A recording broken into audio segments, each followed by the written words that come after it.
I destroyed my marriage for an affair, lost everything I didn't realize I had, and now regret it more than I can ever say. Alright, here goes.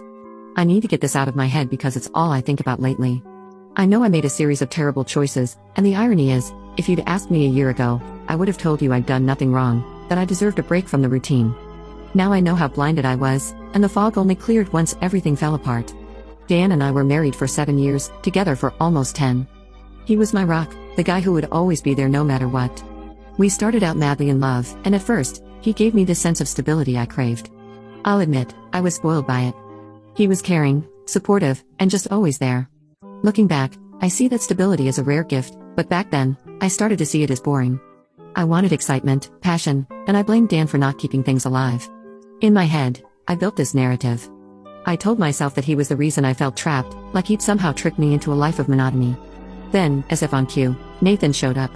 Nathan was flashy, confident, the kind of guy who made everything feel exciting again. I got pulled into this whirlwind of feeling seen and alive in ways I hadn't felt in a long time. With Nathan, I felt desired, and I convinced myself that I hadn't felt that way in years.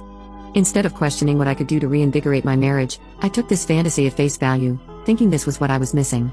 When the affair started, I felt like a teenager again, sneaking around, lying to Dan, and feeling some strange thrill. My flawed logic was so twisted, I told myself that this was me time, that I deserved some excitement for once, that Dan would understand if he truly cared about me. And worse, I told myself that it wouldn't actually hurt him because he didn't have to know. It wasn't long before the guilt started creeping in, though, even if I wouldn't admit it to myself. I'd pull away from Dan, distancing myself emotionally and physically because it was easier than confronting the mess I was making. But Dan was patient, always asking if I was okay, if there was something he could do to help. He noticed, of course, but I kept brushing him off, saying I was just tired or stressed from work. It was almost as if I wanted him to feel like he was the problem, just so I could keep justifying what I was doing. But then things changed. Dan came to me one evening, looking more serious than I'd ever seen him. He asked if there was something I wanted to tell him. I felt my stomach drop. I didn't think he'd actually suspect anything. I was so careful, or so I thought. I scrambled to deny it, and he didn't press me any further that night, but that was the moment I should have known my illusion was falling apart. A few days later, he served me divorce papers. No yelling, no big argument, just a simple, matter-of-fact request for a divorce. He said he knew about Nathan and that, while he still loved me, he couldn't be with someone who couldn't be honest with him. That moment, I can't even describe it. It was like everything crashed in on me at once. He didn't try to save the marriage, didn't even ask me to explain myself, and that's when it hit me. I'd taken him for granted so deeply that I assumed he'd always be there, that he'd tolerate anything because he loved me. In the following days, I was in shock. I begged him to reconsider, that we could work on it, that it was just a phase.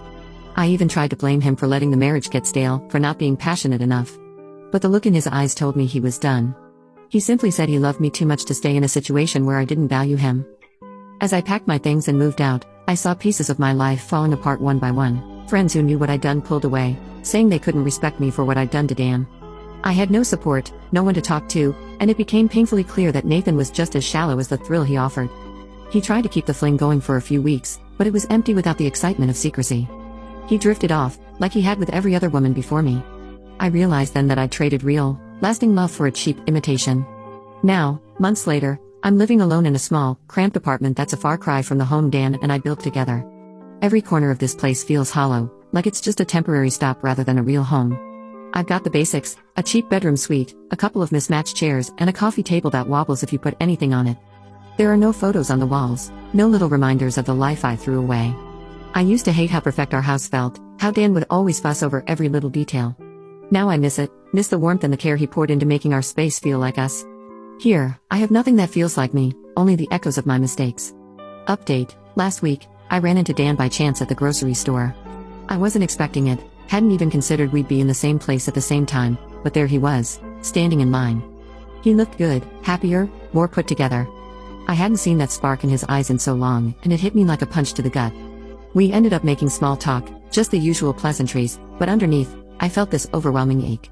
He told me he was just picking up some things for a small dinner party he was hosting. I almost laughed. I used to complain about those little gatherings, always wanting more excitement. Now, I was the outsider looking in, and he was the one with the life, the friends, the stability. He told me he's met someone new. He says it's not serious, but he's smiling in a way I haven't seen in years. I know I can't ruin that for him. I told him I was happy for him, and I meant it, but the pain inside me is suffocating. I was so wrapped up in chasing a fantasy that I lost the one person who truly understood me. After that encounter, I couldn't stop thinking about him. I could tell he'd moved on in ways I hadn't.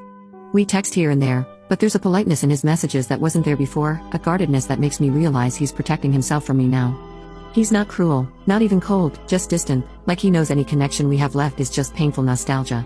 I stalk him on social media, and every time he mentions his new friends or shows the projects he's taken up, it's like a reminder of how far he's come and how far I've fallen.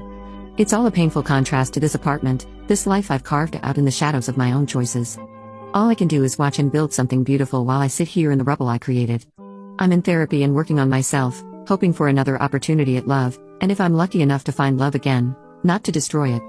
If you're reading this and you're tempted to go down the same path, please don't make my mistake.